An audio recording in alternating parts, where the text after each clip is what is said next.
Hello friends, అందరూ ఎలా ఉన్నారండి? వెల్కమ్ టు చాణక్యాస్ నీతి. జీవితంలో ఈ విషయాలని బాగా గుర్తుపెట్టుకోండి. ఏంటి అంటే, అవతలి వాళ్ళ నాటకాల ముందు నీ ప్రేమ వెక్కిలిగానే అనిపిస్తుంది. నీ ప్రేమ కనపడదు కదా, నిన్ను పట్టించుకోరు, మీకు విలువ కూడా ఇవ్వరు. అయితే ఏం చేస్తారు? వాళ్ళు ఎంతకాలం కూడా నటించలేరు కదా. నటనకి ముగింపు ఖచ్చితంగా ఉంటుంది. పట్టించుకోమని ప్రాకులాడొద్దు. నిజమైన ప్రేమను నిరూపించాల్సిన అవసరం ఉండదు. అబద్ధాన్ని నమ్మించడానికి నటన అని మర్చిపోవద్దు.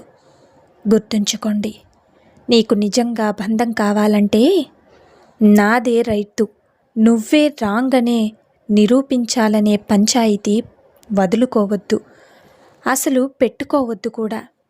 నువ్వే రైట్ అంటే నీకు అవార్డేమీ ఇవ్వరు కదా. ఆ మనిషి ఎలా ఉంటే అలానే స్వీకరించు. అలాగే నీకు అనుగుణంగా మార్చుకోవాలని తపన పడొద్దు. నిజం చెప్పాలంటే లాంగ్ రిలేషన్షిప్లో మనలా ఉండే వాళ్ళని మనం భరించలేం. భిన్న ధృవాలే కలిసి ఉండగలవు ఎప్పటికైనా అని గుర్తుపెట్టుకో. ఏది ఏమైనా ఇరువురి మధ్య పంచాయితీ ఉంటే పంచ ప్రాణాలుగా ఎప్పటికీ కూడా బ్రతకలేమని గుర్తుపెట్టుకోండి. అర్థమైంది కదండి? ఒకరి కోసం ఒకరు ఒదిగినప్పుడే బంధం అనేది బలపడుతుంది. ఇక ఒక్కటి గుర్తుపెట్టుకోండి, మగవాడి చేతిలో బలైన ఆడవాళ్ళు ఎంతమంది ఉన్నారో ఆడవారి చేతిలో బలైన మగవారు కూడా లేకపోరు. ఎందుకలా తెలియదు కదా. అర్థం చేసుకునే తత్వమే లేకపోయింది ఇద్దరిలో.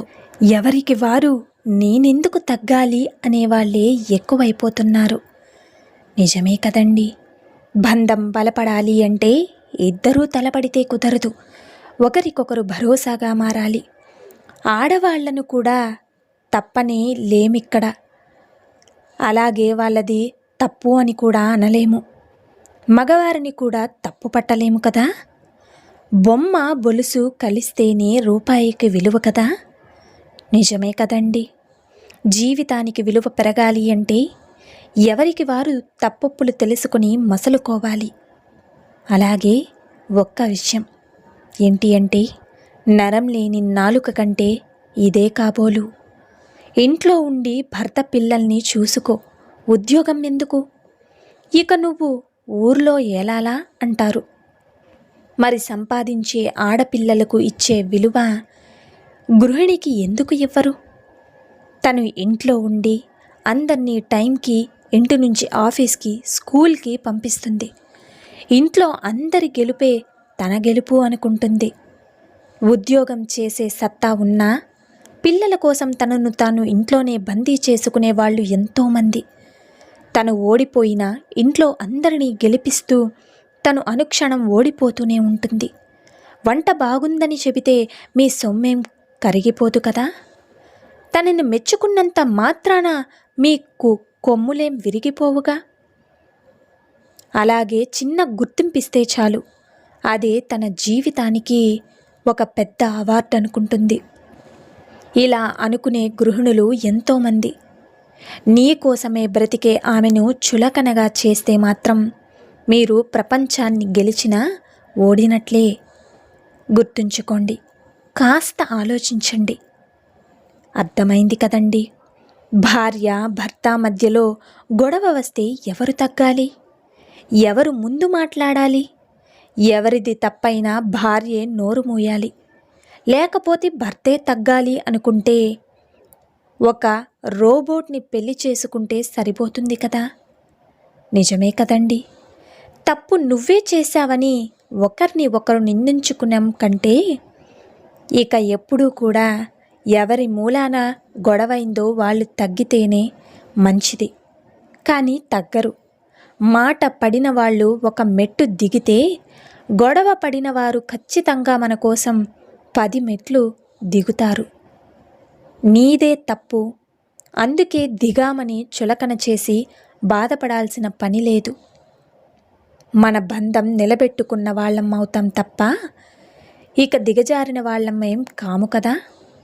ఇద్దరిలో ఎవరు తగ్గినా చివరికి మనం గెలవాలి, మనంగా గెలవాలి. కానీ నువ్వా నేనా అన్నట్లుగా ఎప్పుడూ కూడా ఉండకూడదు. కొన్నిసార్లు మన అనుకున్న వాళ్ళే ఎక్కువగా మనల్ని మోసం చేస్తారు. ఇక ఎక్కువగా నమ్మినందుకు మోసం చేస్తారా అంటే అనుమానించట్లేదని అలుసైపోతామా? కానీ అప్పుడు కలిగిన వేదన సగం కాలిన మనిషిలా చేస్తుంది. గుర్తుంచుకోండి, మోసం చేశారని బాధపడొద్దు. ఇంతటితో శని వదిలేసిందని ఆనందపడు. నువ్వు చోద్యం చూస్తూ ఉండు చాలు. ఖచ్చితంగా ఆ భగవంతుడే శిక్షిస్తాడు. కర్మ అనేది ఎవరినీ కూడా వదిలిపెట్టదని గుర్తుపెట్టుకోండి.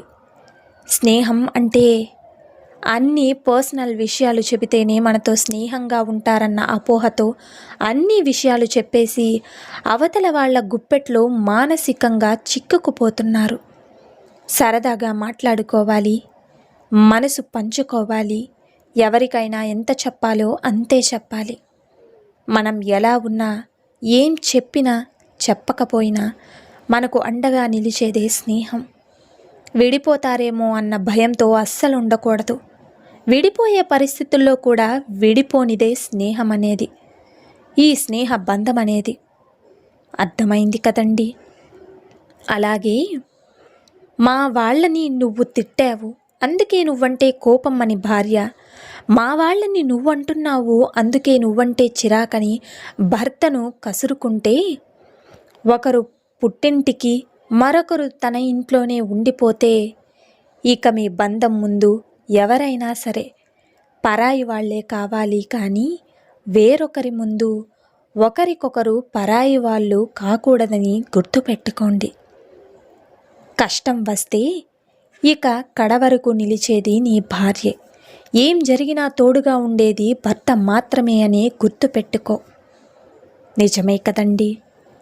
అలాగే పిల్లలు ఏ తప్పు చేసినా అలా పెంచిన తల్లిదండ్రులని అనాలని అనేస్తారు చుట్టుపక్కల వాళ్ళు. పిల్లలు తప్పు చేస్తే కన్నవారిదేనా తప్పు? అనుక్షణం వాళ్ళు ఏం చేస్తారో వాళ్ళది చేస్తారా, చెయ్యరా, ఏది చేస్తారు అని మీకు ఎలా తెలుస్తుంది? ఏ తల్లి తండ్రి చెడుగా మారాలని కోరుకోరు కదా. ఇక పిల్లల్ని కనగలం, వాళ్ళు చేసే పనుల్ని ఊహించడం కుదరదు కదా. పిల్లల్ని కని మంచి మార్గంలో పెట్టడం వరకే కన్న తల్లిదండ్రుల బాధ్యత. వాళ్ళు ఎలా ఉన్నారు, బయట ఏం చేస్తున్నారని అనుక్షణం కంట కనిపెట్టలేం కదా.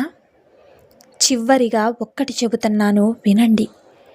మనందరినీ దేవుడే పుట్టిస్తాడు. మనలో చెడ్డవాళ్ళుంటారు, మంచివాళ్ళు కూడా ఉంటారు. చెడ్డవాణ్ణి చూసి పుట్టించిన ఆ దేవుణ్ణి ఎంత అవివేకమో. అలాగే ఒక్కసారి ఆలోచించండి. ప్రేమించే వయసులో చదువుకోమంటే ఎలా అనుకుంటారు? కానీ చదువుకునే వయసులో మాత్రమే చదువుకోగలం.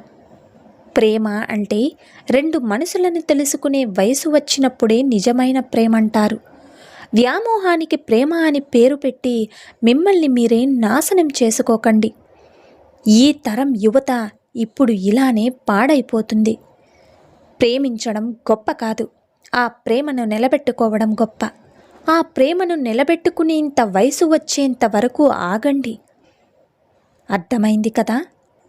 అసలు ఎందుకిలా మనం బంధాల కోసం ప్రాకులాడిన ప్రతిసారి పిచ్చి మొహాల్లా చూస్తున్నారు? అదే మన హద్దుల్లో మనం ఉంటే పొగరు పెరిగిందంటున్నారు. కానీ ఇదే కరెక్ట్. మనల్ని ఎవ్వరైనా ఏదైనా అనని, మనల్ని ఒకరు పట్టించుకోనప్పుడు ఇక మనం కూడా పట్టించుకోకుండానే ఉండాలి. అప్పుడే వాళ్ళకి మన విలువ తెలుస్తుంది. మన విలువ మనమే వాళ్ళకి తెలిసేలా చెయ్యాలి. ఒక వస్తువు విలువ ఒకరు నిర్ణయిస్తారు, కానీ మన విలువ ఒకరు నిర్ణయించినంత మాత్రాన కుదరదు. నిర్ణయించేంత అలుసు కూడా మీరు వాళ్ళకి ఇవ్వద్దు, చులకన కావద్దు. అర్థమైంది కదా? అలాగే ఒక్క విషయం గుర్తుపెట్టుకోండి. ఏంటి అంటే, ఒక స్త్రీ అయినా సరే, పురుషుడైనా సరే, ఇక తన కామాన్ని ప్రేమగాను, అలాగే మగవాడి యొక్క ప్రేమను కామంగానే చూస్తారు. కొంతమంది మగవాళ్ళు, కొంతమంది ఆడవాళ్ళు ఇలానే చూస్తారు. నిజమే కదండి. సో చూశారు కదా ఇవాల్టి వీడియో. ఈ వీడియో మీకు నచ్చిందని అనుకుంటున్నాను. నచ్చితే చిన్న లైక్ చేసి మన ఛానల్ని ఎవరైనా స్టార్టింగ్ చూస్తుంటే సబ్స్క్రైబ్ చేసి సపోర్ట్ చేయండి ఫ్రెండ్స్. ఇలాంటి చాణక్య నీతి మరిన్ని మోటివేషనల్ వీడియోస్ మీకు నోటిఫికేషన్ రూపంలో రావాలంటే పక్కనున్న బెల్ సింబల్ని క్లిక్ చేయండి. So thank you for watching friends.